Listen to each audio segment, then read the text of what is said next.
সেই দায়িত্ব আমি আসলে ফারুকের উপরে দিচ্ছি, যে ফারুক এমন একটা সিস্টেম দাঁড় করবে, এমন একটা। সুপ্রিয় দর্শক, আসসালামু আলাইকুম। আমি মোহাম্মদ মোস্তাক আজম সোহাগ। আমি এসেছি করমদ্বীপ প্রবাসী মানব কল্যাণ সংস্থার পক্ষ থেকে। আপনারা ইতিমধ্যে জানেন যে করমদ্বীপ প্রবাসী মানব কল্যাণ সংস্থা একটি রাজনীতি মুক্ত সংস্থা, যেটা গড়ে উঠেছে মেহেরপুর জেলা, গাংনী উপজেলা এবং করমদ্বীপ গ্রামকে ঘিরে। সুতরাং আপনারা জানেন যে এই গ্রামের যে সকল কৃতি সন্তান দেশের বাইরে এবং দেশের ভিতরে বিভিন্ন জায়গায় ভালো পজিশনে, ভালো জায়গায় চাকরি করে, ব্যবসা করে, তারাই এই সংস্থার ডোনার, এবং দিনমজুর থেকে শুরু করে যারা এই সংস্থায় দান করে থাকে তারাই ডোনার। তো এই করমদ্বীপ প্রবাসী মানব কল্যাণ সংস্থা আপনারা জানেন যে অসহায় এবং দুস্থ পরিবারদেরকে নিয়ে কাজ করে থাকে এবং কাজ করে আসছে। তিলে তিলে এই সংস্থাটা গড়ে উঠছে আপনাদের সহযোগিতায়। তো আজকে সেই ধারাবাহিকতা, আপনারা জানেন যে অলরেডি আমাদের ডিসেম্বর মাস চলতেছে। তো আপনারা জানেন যে আমরা প্রতিবারের ন্যায় এইবারও ঠিক ওইভাবেই যে অসহায় এবং দুস্থ পরিবারের মাঝে আমরা কম্বল বিতরণ অনুষ্ঠান শুরু করব। আপনারা ইতিমধ্যে একটা ভিডিও দেখেছেন আমাদের পেজে, যে আমরা কুষ্টিয়া জেলার পোরাদাতে আমরা কম্বল কিনতে গিয়েছিলাম, সে একটা টিউটোরিয়াল একটা ভিডিও দেখেছেন আপনারা। সেই ধারাবাহিকতায় আমরা আজকে সেই সকল কম্বলগুলো অসহায় এবং দুস্থ মানুষের ভিতরে আমরা তুলে দেওয়ার জন্য আজকে আমরা এসএস হাসপাতাল অ্যান্ড ডায়াগনস্টিক সেন্টার, যেটা আমরা সন্ধানী ইনস্টিটিউট, সন্ধানী সংস্থা নামে চিনি, তো সেই জায়গায় আমরা আজকে উপস্থিত হয়েছি। আমরা এখানে সকলকে উপস্থিত করেছি। আজকে আমাদের প্রথম দিন আমরা এখানে উপস্থিত হয়েছি। আমরা কাদের মাঝে, কতজনের মাঝে আমরা কম্বল বিতরণ করবো আজকে আমাদের এই ভিডিওর মাধ্যমে দেখানোর চেষ্টা করব। এই ভিডিওটা যারা দেখছেন, আমি অনুরোধ করব যে আমাদের লাইক করবেন, কমেন্ট করবেন এবং শেয়ার করবেন, এবং আমাদের পেজটি ফলো করে দিয়ে আমাদের সঙ্গেই থাকবেন। বিসমিল্লাহির রহমানির রহিম। সকলকে শুভেচ্ছা। আজকের এই পড়ন্ত বিকেলে করমদ্বীপ প্রবাসী মানব কল্যাণ সংস্থার পক্ষ থেকে মেহেরপুর জেলার অন্তর্গত গাংনী উপজেলার তেঁতুলবাড়িয়া ইউনিয়নের করমদ্বীপ গ্রামের করমদ্বীপ গ্রামের হত দরিদ্র এবং অসহায় মানুষের মাঝে আজকে কম্বল বিতরণের প্রথম দিন। আজকের এই প্রথম দিনে উপস্থিত আছেন আমাদের মাঝে করমদ্বীপ প্রবাসী মানব কল্যাণ সংস্থার সম্মানিত পরিচালক জনাব মোহাম্মদ ফারুক আজম। আমাদের মাঝে উপস্থিত আছেন করমদ্বীপ সন্ধানী সংস্থার সম্মানিত পরিচালক জনাব মোহাম্মদ আবু জাফর সাহেব। আরও উপস্থিত আছেন সন্ধানী সংস্থার সম্মানিত ডাক্তার সাহেব, এবং যারা আজকে আমাদের এই করমদ্বীপ প্রবাসী মানব কল্যাণ সংস্থার ডাকে সাড়া দিয়ে যে সকল অতিথি এবং সামনে বসা যারা এসেছেন, সকলকে আমি করমদ্বীপ প্রবাসী মানব কল্যাণ সংস্থার পক্ষ থেকে সালাম এবং ধন্যবাদ জানাচ্ছি। আমরা আমাদের আজকের এই অনুষ্ঠানের আনুষ্ঠানিকতা শুরু করব। আমি স্বাগত বক্তব্য দেওয়ার জন্য আমি বিশেষভাবে অনুরোধ করছি করমদ্বীপ প্রবাসী মানব কল্যাণ সংস্থার সম্মানিত পরিচালক জনাব মোহাম্মদ ফারুক আজম স্যারকে।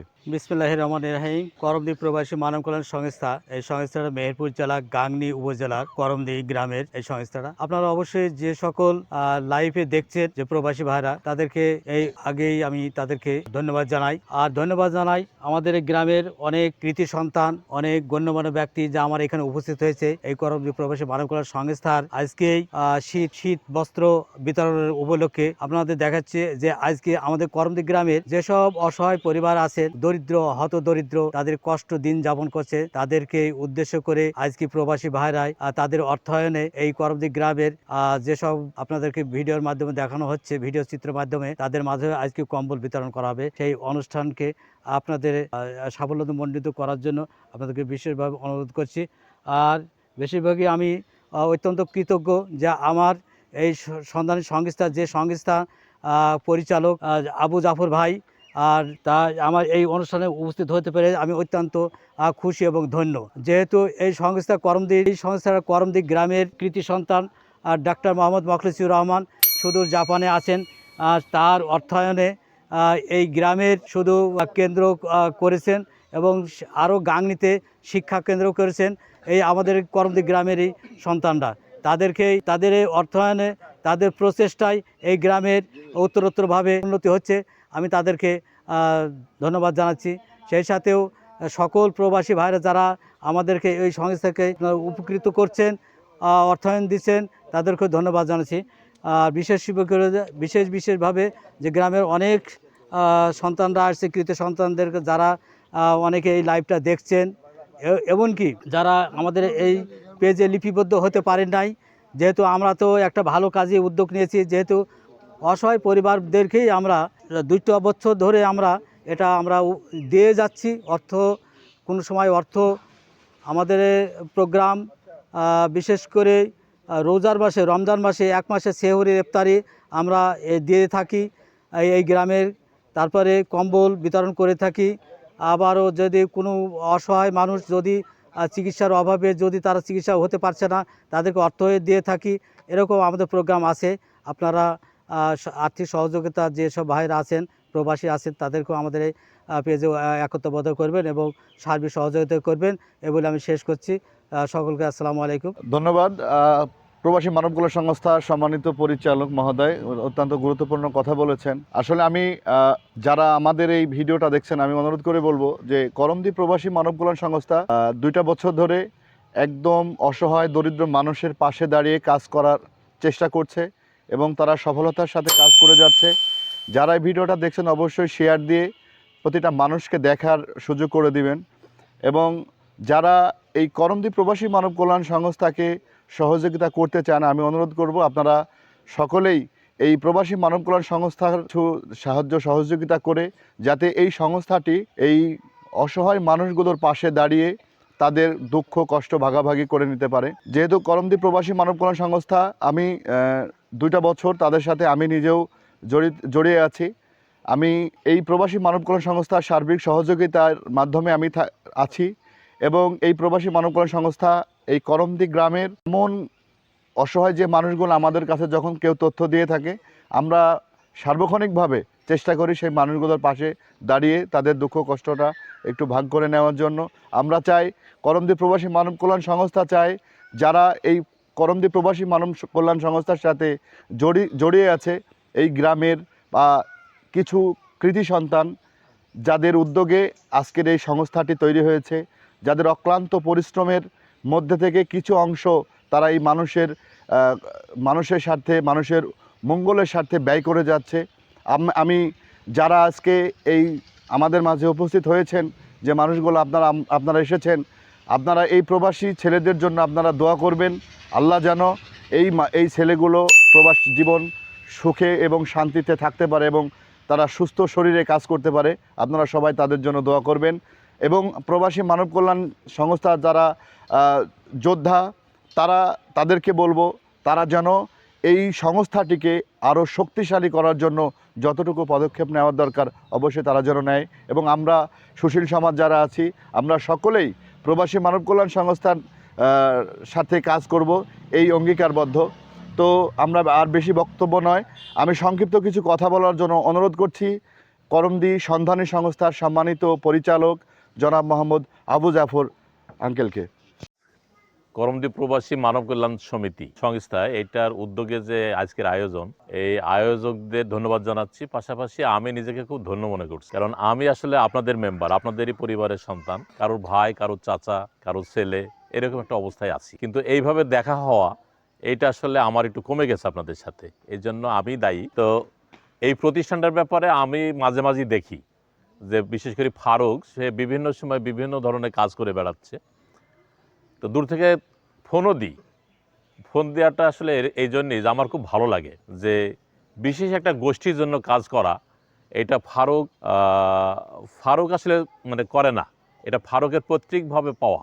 এটা ফারুকের বাপ হচ্ছে আমাদের সম্মানিত আজিজুল স্যার। তো স্যারের অবস্থাটা এরকম ছিল যে দুপুরে শুধু ভাত খাইতো। আমাদের যখন বিল্ডিং হতো তখন সকালবেলায় এসে বসে থাকতো, আর দুপুরে ভাত খাওয়ার জন্য যাইতো, আবার এসে বসে থাকতো। আর এদিকে ছিল ওহাব বিশ্বাস। তা আমাদের হাসপাতাল যে বিল্ডিংটা, এই বিল্ডিংটা কিন্তু একটা গর্তের ভিতরে তৈরি হওয়া।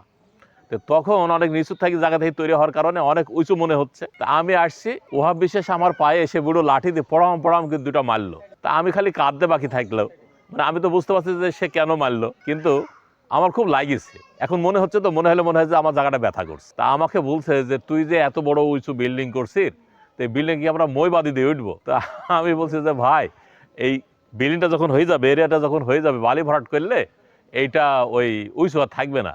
তো বলছে যে তুই কি আমাদের হাইকোর্ট বুঝাইছি, উঁচু থাকবে না মানে? তো যাক, এইটা তার মহব্বতের জায়গা থেকে বলা, তার মহব্বতের জায়গা থেকে আমাকে মারা। তো আজিজুল স্যার এই হাসপাতালে ভর্তি হয়ে যেদিন মানে এই দুনিয়া থেকে চলে যাবে, সেই দিন আমি এখানে দাঁড়াইছিলাম এইদিকে মুখ করে। আর আজিজুল স্যার যাচ্ছিল ভ্যানে। তো ভ্যানে যাইছিল, আমাকে ভ্যান দাঁড় করে বলছে যে জাফর আমি চলে যাচ্ছি গো। তা স্যার আপনি এই হাসপাতালে ছিলেন নাকি? বলে হ্যাঁ ছিলাম। তা তা আমি চলে যাচ্ছি, এই চলে যাওয়াটাই হলো ওই দিন ওনার শেষ যাওয়া। তো এইটা আমার খুব স্মরণ আছে। এটা স্মরণ থাকার কারণে ফারুকের আমার কাছে মনে হয়েছে যে স্যারের যে একটা উত্তরসূরি সেইটা হিসাবে সে দায়িত্ব পালন করার একটা সুযোগ পেয়েছে। এই যে একটা দায়িত্ব পালন করার জন্য সুযোগ পেয়েছে, এটাকে আমি আসলে কিভাবে ব্যাখ্যা দেব, এটা আমার কাছে খুবই ভালো লাগার একটা ব্যাপার যে ফারুক তার বাবার যে চরিত্র ছিল সেটাকে সে সুযোগ পেয়েছে এবং এইটাকে সে বহন করবে। পাশাপাশি আমাদের অনেক মানুষ আছেই তো যারা দায়িত্বের জায়গা থেকে কাজ করছে। আমি মাঝে মাঝে আমাদের তহিদের বক্তব্য শুনি, এরকম অনেকের বক্তব্য শুনি। আমার ভালো লাগার জায়গা থেকেই ফারুক যখন বললো যে ভাই আপনি আসতে পারবেন কিনা, তাহলে যে আমি যেতে পারবো। আমার মেহেরপুর যে প্রোগ্রাম ছিল, যে ফোন আসছে, আমি ওই প্রোগ্রামটা বাতিল করে এখানে আসছি। এটা নিঃসন্দেহে আমার ভালো লাগা। ভালো না লাগলে হয়তো ওই প্রোগ্রামে আমি যাইতাম। তো এই ক্ষেত্রে আমার একটা জিনিস মনে হচ্ছে যে এই যে একটা হাসপাতাল, আমরা হাসপাতালের মধ্যে বসে আছি। এই হাসপাতাল কিন্তু ডক্টর মোখলেছুর রহমানেরও না, এটা আবু জাফরেরও না। এই প্রতিষ্ঠানটা কিন্তু এই আপনাদের সকলের ত্যাগের বিনিময়ে এই প্রতিষ্ঠানটা তৈরি হয়েছে। কেউ যদি বলে থাকে যে এটা মোখলেছুর রহমান করেছে, জাফর করেছে, তাহলে এটা সম্পূর্ণ ভুল। ফলে আপনারা যে প্রতিষ্ঠান তৈরি করেছেন, এই প্রতিষ্ঠানটাতে কিন্তু এইখানকার সেবা নেওয়া এটাও কিন্তু আপনাদের দায়িত্ব। ফারুক, কি মনে হয়? এখানে সেবা নেওয়া আপনাদের দায়িত্ব। ফলে ফারুক যেহেতু একটা বড় কাজ করছে, ফারুকের সাথে আমি আলোচনা করে, ফারুকের নিশ্চয়ই এটা তালিকা আছে। তো এই তালিকার কোনো ব্যক্তি যেন বিনা চিকিৎসায় মারা না যায়, বা চিকিৎসা না পেয়ে যেন ঘুরে না যায়, বা পয়সার কারণে চিকিৎসা হলো না এই কথা যেন বলতে না পারে, সেই দায়িত্ব আমি আসলে ফারুকের উপরে দিচ্ছি। যে ফারুক এমন একটা সিস্টেম দাঁড় করবে, এমন একটা কার্ড তৈরি করবে, সেই কার্ডটা ফারুকের দেওয়া থাকবে। ওই কার্ডটা নিয়ে এসে আমি আমাদের ডাক্তার সাহেবকে রেখেছি। ইনি হচ্ছে আমাদের হাসপাতালের ডাক্তার। আমরা এটাও কৃতজ্ঞ যে ডাক্তার মানুষ একটা গ্রামের ভিতরে বসবাস করা, এটা বাংলাদেশে আর দ্বিতীয় কোনো গ্রামে নাই, যেটা করমদি গ্রামে আছে। এটা করমদি গ্রামের মানুষের জন্য বিরাট সৌভাগ্য না? এটা কিন্তু একটা বিরাট সৌভাগ্য। কারণ সে যেহেতু ডাক্তার, সে একটা ভালো চাকরি পাবে এবং শহরে চাকরি পাবে। সেই শহর ছেড়ে যে করমদি গ্রামে আছে, আজকে রাত্রিতে যদি আমি অসুস্থ হই, তাহলে আমি কিছু না হলে একটা হাসপাতাল পাচ্ছি আর একটা ডাক্তার পাচ্ছি। বিশাল পাওয়া না? বিশাল পাওয়া।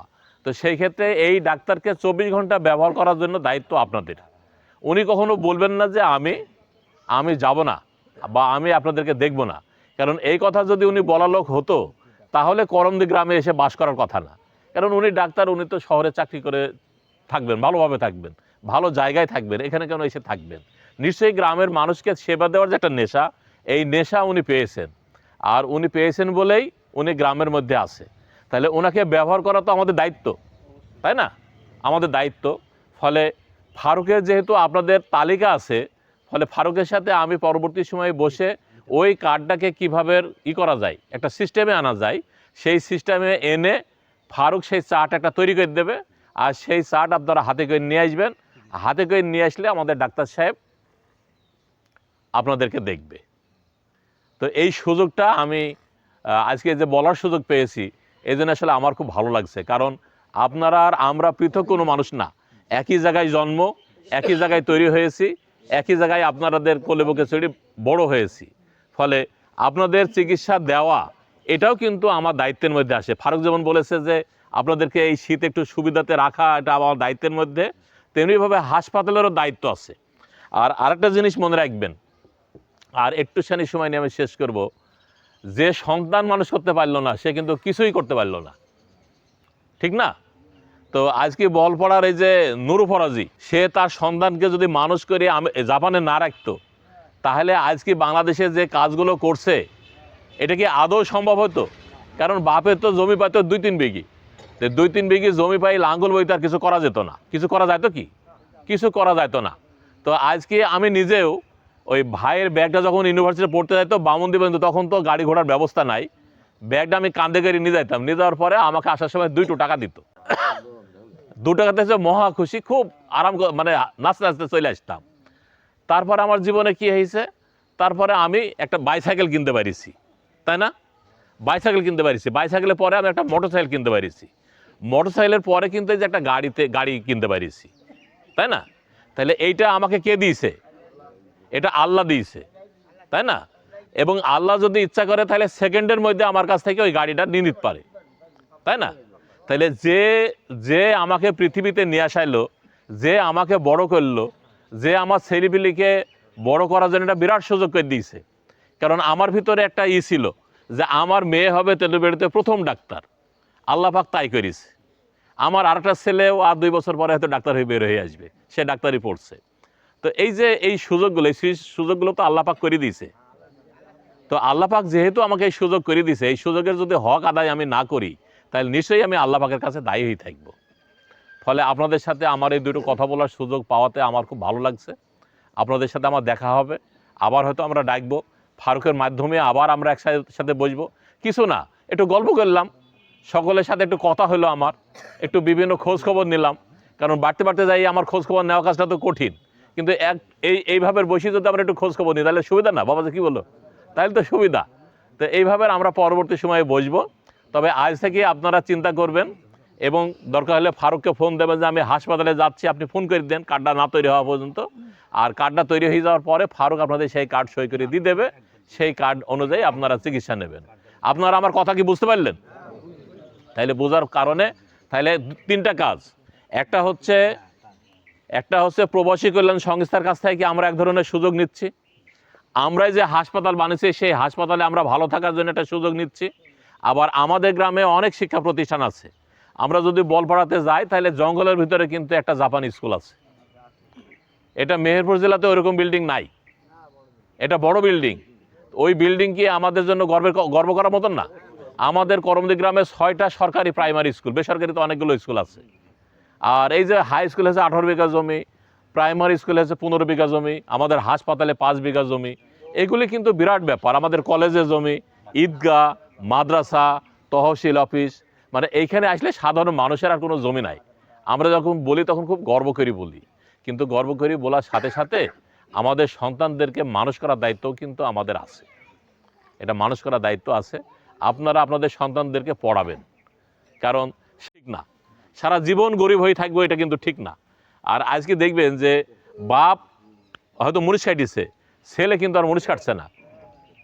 তো আমাদের গাংনীতে আমি করমদি গ্রামের একটা মানুষকে নিয়ে গেছি, নাম হয়েছে মরজেম, ওদের পাড়ায় বাড়ি। ও এরকম পাগল যে আমার রুমে ঢুকে আমাকে বলবে তুমি বের হও, তুমি বের হও। তা আমি আবার বললো যে বাপ বের হবো কেন? বলে রুমটা পরিষ্কার করতে হবে না, রুম যে পরিষ্কার করতে হবে, বের হও। অন্য মানুষের কাছে যদি অন্য মানুষ যদি আমার রুমে থাকে তাহলে বলবে না যে এই লোকটা কে লোক, কোন লোক? এটা বলবে তো, বলবে না? বলবে। আবার শুনলাম যে এক জায়গাতে ওর বাপের নাম লিখছে আমার নাম। তা আমি খবর পেলাম, তো আমি বলছি বাপ তোমার বাপের নাম কি লিখছো? বলে তোমার নাম দিয়েছি। বলে আমার নাম দিচ্ছ কেন? বলছে তুমি তো আমার বাপ। তো এই যে আমাকে বাপ বলে, এটা কিন্তু বিরাট ব্যাপার। আমি কিন্তু চেষ্টা করি যে কোথাও যদি মানে এই কথাটা আমার বলা উচিত না, তারপরে একটু বলা যে 1 প্লেট বিস্কুটও যদি পাই তাহলে আমি পকেট করি ওকে নিয়ে এসে দিই। আমার খুব ভালো লাগে, ভালো লাগে। সেই মরজেমের 2টা ছেলে হয়েছে বাংলাদেশ পাশ করেছে। তো তহিদের পাড়াতে অনেক বড় লোক আছে, অনেক বড় লোক আছে। বড় লোকের কিন্তু এই সুযোগগুলো হয়নি যা ওর হয়েছে। তার মানে কি, ও নাইট গার্ডে চাকরি করে কিন্তু ওর ছেলেকে মানুষ করে ফেলছে। ওর ছেলে গভর্নমেন্ট চাকরি পাবে, মরজেম কিন্তু ওই জায়গায় থাকবে না। এটা নিশ্চয়ই গর্ব করার মতো। তো আপনাদের পাইছে। তো আপনাদের সকলের কাছে অনুরোধ, আপনারা যেভাবেই হোক ছেলে মানুষ করবেন।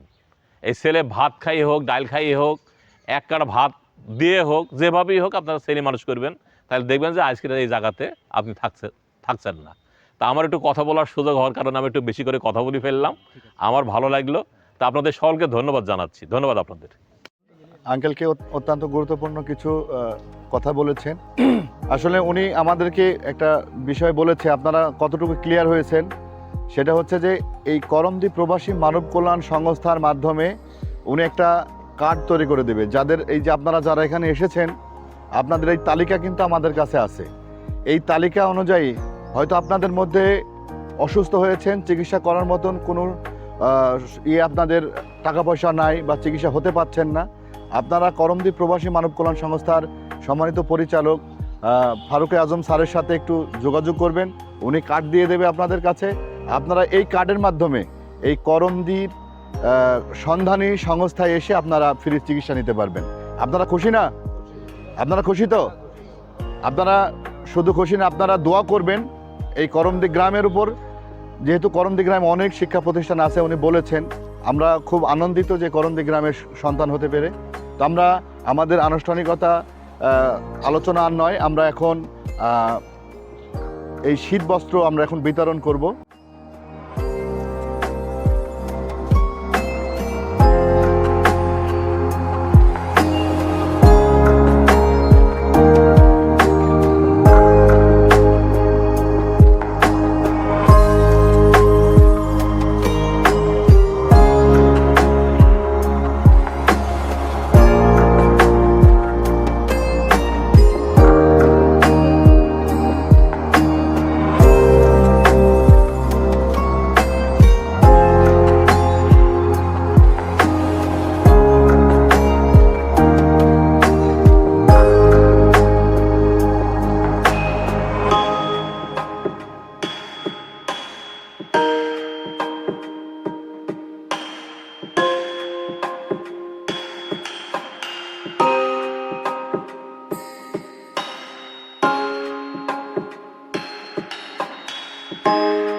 আসসালামু আলাইকুম। ওয়ালাইকুম সালাম। কেমন আছেন আপনি? খুব ভালো আছি। আপনার নাম? নজিমুদ্দি। নজিমুদ্দি। আচ্ছা আচ্ছা, আপনার বয়স কত? 70। 70? আপনার কয় ছেলে মেয়ে? 4 ছেলে। 4 ছেলে? ছেলেরা সব কি করে? এই 3 মেয়ে 1 ছেলে। ও আচ্ছা আচ্ছা, তাহলে ছেলে কি করে? মাঠের কাজ করে। মাঠের কাজ করে। আপনি কি আলাদা নাকি ছেলের সঙ্গে? আলাদা হয়, সাথে আছে এখন। ও আচ্ছা আচ্ছা, আপনি এখন বর্তমানে কোনো কাজ কাম করতে পারেন? আমি সে তো পারিনি। আর আগের মতো আর কাজ কাম করতে পারেন না? আমার বুকের কাঠি ভাঙা, পা ভাঙা। ও, আপনার বুকের কাঠি ভেঙে গেছে এবং পাও ভেঙে গেছে। ও আচ্ছা, তার মানে তো এই শীতে তো আপনি খুব কষ্ট করছেন মনে হয়। তা তো করতে হবে। আচ্ছা আচ্ছা, তো আপনি ওই সবার জন্য দোয়া করবেন যারা প্রবাসে আছে। আলহামদুলিল্লাহ, দোয়া ছাড়া কি করতে হবে মানে? জি। যারা দিচ্ছে, যারা দিচ্ছে, জি, যারা দিচ্ছে তাদের জন্য দোয়া করবেন। দোয়াই তো করতে হবে। আচ্ছা আচ্ছা, ঠিক আছে, ধন্যবাদ। আসসালামু আলাইকুম। ওয়ালাইকুম আসসালাম। কেমন আছেন? আলহামদুলিল্লাহ, আপনি ভালো আছেন? আলহামদুলিল্লাহ ভালো আছি। আপনার নাম কি? মোহাম্মদ হুজাইফা। মোহাম্মদ হুজাইফা? তাই? আপনারা কোথা থেকে এসেছেন? আমার বাড়ি গাজীপুর। গাজীপুর? আচ্ছা, আপনি কোথায়, কোন প্রতিষ্ঠানে পড়াশোনা করেন? করমদি হাফিজিয়া মাদ্রাসায়। করমদি হাফিজিয়া মাদ্রাসায় পড়াশোনা করেন? জি। ও আচ্ছা আচ্ছা, ওখানেই থাকেন রাত্রে? জি। আচ্ছা, দুপুরবেলা খাওয়া দাওয়া করেছেন? জি আচ্ছা দোক, আজকে এই যে করমদ্বীপ প্রবাসী মানব কল্যাণ সংস্থার পক্ষ থেকে একটা কম্বল দেওয়া হচ্ছে, আপনি দোয়া করবেন, ঠিক আছে? জি হ্যাঁ, জি যে যারা এই যে মানে আপনাদের হাতে যারা এই কম্বল তুলে দিল তাদের জন্য দোয়া করবেন, হ্যাঁ জি ঠিক আছে? আপনারা সবাই দোয়া করবেন, ওকে?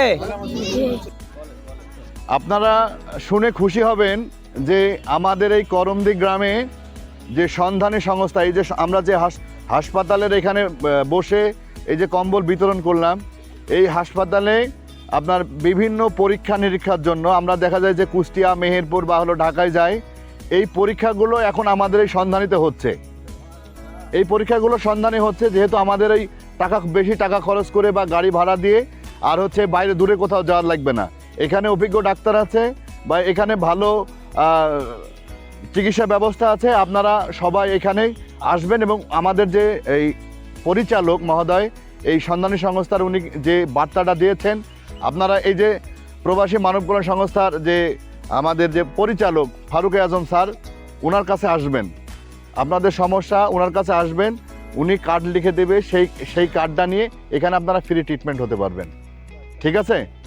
আপনারা বাইরে যাবেন না, এখানেই সন্ধানীতে আসবেন। যেহেতু আপনাদের সংস্থা এই গ্রামের সংস্থা, আপনাদের এই সংস্থাটাকে টিকিয়ে রাখতে পারলে আপনাদের আমাদের সকলেরই তো টিকে থাকবে নাকি, উপকৃত হবে। আপনারা সকলেই এই হসপিটাল আসবেন, চিকিৎসা নেবেন এবং বাইরে কোথাও যাবেন না। এখানে সকল চিকিৎসার মেশিনপত্র আছে, আপনারা এখানেই আসবেন। আপনাদের যাওয়ার দরকার নাই বামন্দি, যাওয়ার দরকার নাই গাংনি, যাওয়ার দরকার নাই কুষ্টিয়া। প্রাথমিক অবস্থায় এই হসপিটালে আসবেন, তারপরে হসপিটাল ডাক্তার যদি রেফারের প্রয়োজন হয় তখন আপনারা যাবেন। আপনাদেরকে এই বার্তা দেওয়া হলো, আপনারা অবশ্যই এখানে আসবেন। আমরা একটু সংক্ষিপ্ত দোয়া করবো, ঠিক আছে?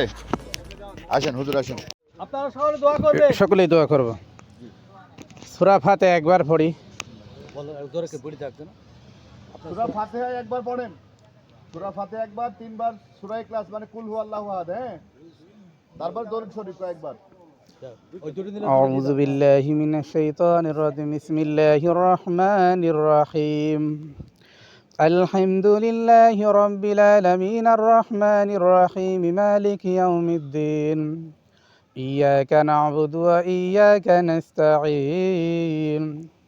اهدنا الصراط المستقيم صراط الذين أنعمت عليهم غير المغضوب عليهم ولا الضالين آمين.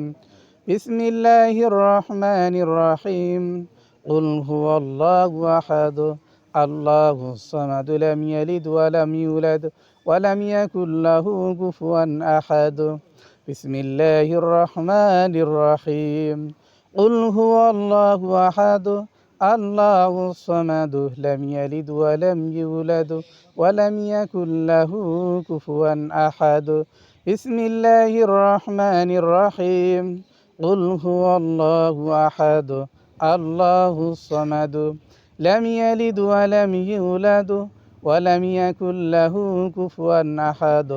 اللهم صل على محمد وعلى آل محمد كما صليت على إبراهيم وعلى آل إبراهيم إنك حميد مجيد. اللهم بارك على محمد وعلى آل محمد كما باركت على إبراهيم وعلى آل إبراهيم إنك حميد مجيد. أستغفر الله ربي من كل ذنب وأتوب إليه. لا حول ولا قوة إلا بالله العلي العظيم. أستغفر الله إن الله غفور رحيم. اللهم آمين. ربنا ظلمنا أنفسنا وإن لم تغفر لنا وترحمنا لنكونن من الخاسرين. رب ارحمهما كما ربياني صغيرا رب ارحمهما كما ربياني صغيرا. আয় আল্লাহ, আমরা কতিপয় বান্দা আল্লাহ আপনার শাহী দরবারে হাত উঠাইছি মাওলা। ইয়া রাব্বুল আলামিন, আমাদের জীবনের সমস্ত গুনাহ খাতাগুলি মাফ করিয়া দাও আল্লাহ। আয় আল্লাহ যা কিছু তেলাওয়াত করেছি আল্লাহ এই সওয়াবগুলি কোটি গুণে বাড়াইয়া মোহাম্মদ রাসূলুল্লাহ সাল্লাল্লাহু আলাইহি সাল্লামের রওজা মুবারক পৌঁছাই দাও আল্লাহ। আয় আল্লাহ হুজুর সাল্লাল্লাহু আলাইহি সাল্লামের ওসিলাই করে মাওলা, ইয়া আল্লাহ আমরা এক অনুষ্ঠানের মধ্যে আছি মাওলা।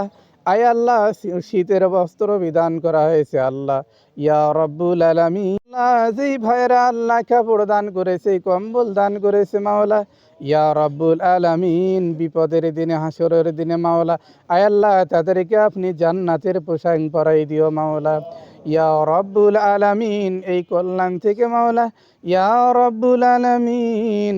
এ আল্লাহ আমার অনেক ভাইয়েরা মাওলা, আয় আল্লাহ নিজের দেশ ছাড়িয়া, নিজের মা বাবা ছাড়িয়া, আল্লাহ নিজের স্ত্রী সন্তান ছাড়িয়া মাওলা বিদেশের জমিনে কাজকর্ম করে মাওলা, ইয়া রব্বুল আলামিন। সেখান থেকে আর্থিক দিয়ে সহযোগিতা করে মাওলা, ইয়া রব্বুল আলামিন। মানুষদেরকে আল্লাহ শীতের দিনে আল্লাহ তারা কম্বল বিতরণ করেছে মাওলা। এই সংস্থার মধ্যে যারা সংযুক্ত আছে, ইয়া আল্লাহ তাদের সকলকে আল্লাহ আপনি নাজাতের উসিলা বানাই দাও মাওলা, ইয়া রব্বুল আলামিন। বিপদের দিনে হাসরের ময়দানে মাওলা, আয় আল্লাহ তাদেরকে আল্লাহ জান্নাতি পোশাক পরে আল্লাহ তাদেরকে আল্লাহ জান্নাত পৌঁছাই দিও মাওলা, ইয়া রব্বুল আলামিন। খাস করে বিশেষ করে মাওলা, ইয়া রব্বুল আলামিন এই সংস্থাকে আল্লাহ আপনি কবুল করিয়া নাও, ইয়া আল্লাহ নিজের দেশ ছাড়িয়ে আল্লাহ বিদেশের জমিনে কাজকর্ম করে মাওলা, হালাল উপার্জন দিয়ে আল্লাহ সহযোগিতা করে আসছে মাওলা, ইয়া রব্বুল আলামিন। তাদেরকে আল্লাহ কর্ম করার তৌফিক দাও মাওলা, ইয়া রব্বুল আলামিন। বিদেশের জমিনে যেই ভাইয়েরা আল্লাহ আল্লাহ বিপদের মধ্যে আছে আল্লাহ তাদেরকে বিপদ থেকে উদ্ধার দান করো আল্লাহ, ইয়া আল্লাহ। আমি জানি না মাওলা তার কার কে নাই মাওলা, ইয়া রব্বুল আলামিন। যারা বিদেশি আল্লাহ আল্লাহ তাদেরকে আল্লাহ আপনি কবুল করিয়া নাও, আয় আল্লাহ তারা যদি অসুস্থতা থেকে আল্লাহ তাদেরকে আপনি সুস্থতা বানিয়ে দাও আল্লাহ, ইয়া রব্বুল আলামিন। যারা অসুস্থতা আল্লাহ তাদেরকে আপনি সুস্থতা বানিয়ে দাও আল্লাহ। যারা বিপদের মধ্যে আছে আল্লাহ বিপদ থেকে উদ্ধার দান করো আল্লাহ, আয় আল্লাহ। নিজের দেশ ছাড়িয়ে আল্লাহ অন্য দেশের কর্ম করে আল্লাহ, সেখান থেকে আল্লাহ সহযোগিতা করেছে আল্লাহ, আয় আল্লাহ তাদের হায়াত পর্যন্ত আল্লাহ তাদেরকে আল্লাহ সহযোগিতা করার তৌফিক দিয়ে দাও মাওলা, আল্লাহ রহম দান করো মাওলা, ইয়া রব্বুল আলামিন। যুবকদেরকে নিয়ে হাত উঠাইছি আল্লাহ, মা বোনদেরকে নিয়ে হাত উঠাইছি মাওলা, ইয়া আল্লাহ। আলেম ওলামাদেরকে নিয়ে হাত উঠাইছি মাওলা, আয় আল্লাহ। শাদি দাঁড়িয়েওয়ালাদেরকে নিয়ে হাত উঠাইছি আল্লাহ, মুরব্বীদেরকে নিয়ে হাত উঠাইছি আল্লাহ, ছোট বাচ্চাদেরকে নিয়ে হাত উঠাইছি আল্লাহ, মাদ্রাসার তালিব ইলমদেরকে নিয়ে হাত উঠাইছি মাওলা, আয় আল্লাহ। যার দুইখানা হাত পছন্দ আল্লাহ তার হাতের উসিলায় আল্লাহ এই সংস্থাকে আল্লাহ আপনি কবুল করিয়া নাও, ইয়া আল্লাহ। করমদের এই গ্রামের যে সংস্থা আছে আল্লাহ এই সংস্থাকে আল্লাহ আপনি কবুল করিয়া নাও মাওলা, ইয়া রব্বুল আলামিন। যে যেখানে আছে আল্লাহ তাদেরকে আল্লাহ আপনি রহম দান করো মাওলা, আয় আল্লাহ। খাস করে বিশেষ করে মাওলা আমি যাদেরকে নিয়ে হাত উঠাইছি মাওলা এই সংস্থার মধ্যে যারা সংযুক্ত আছে আল্লাহ তাদেরকে আপনি কবুল করিয়া নাও, আয় আল্লাহ। বিদেশের জমিনে আল্লাহ যারা সহযোগিতা করে আল্লাহ তাদেরকে আল্লাহ আপনি কবুল করিয়া নাও, আয় আল্লাহ। এই সংস্থাকে আল্লাহ কিয়ামত পর্যন্ত আল্লাহ কবুল করিয়া নাও মাওলা, ইয়া রব্বুল আলামিন। আমরা অনেক গুনাহ করেছি আল্লাহ, আমাদের জীবনের সমস্ত গুনাহ খাতাগুলিকে মাফ করিয়া দাও মাওলা, ইয়া রব্বুল আলামিন। আমাদেরকে আল্লাহ কবুল করিয়া নাও, আয় আল্লাহ। খাস করে বিশেষ করে মাওলা এই সংস্থার মধ্যে যারা কর্মরত আছে মাওলা, আয় আল্লাহ তাদের মনের নেক আশাকে আল্লাহ আপনি কবুল করিয়া নাও মাওলা, আয় আল্লাহ। তাদের মনের নেক আশাকে আল্লাহ কবুল করিয়া নাও। ওয়া সাল্লাল্লাহু তাআলা আলা খায়রি খালকি মুহাম্মাদিন ওয়া আলা আলিহি ওয়া সাহবিহি আজমাইন। ওয়াজআল আখিরা কালামিনা ইনদাল মাউতি লা ইলাহা ইল্লাল্লাহু মুহাম্মাদ।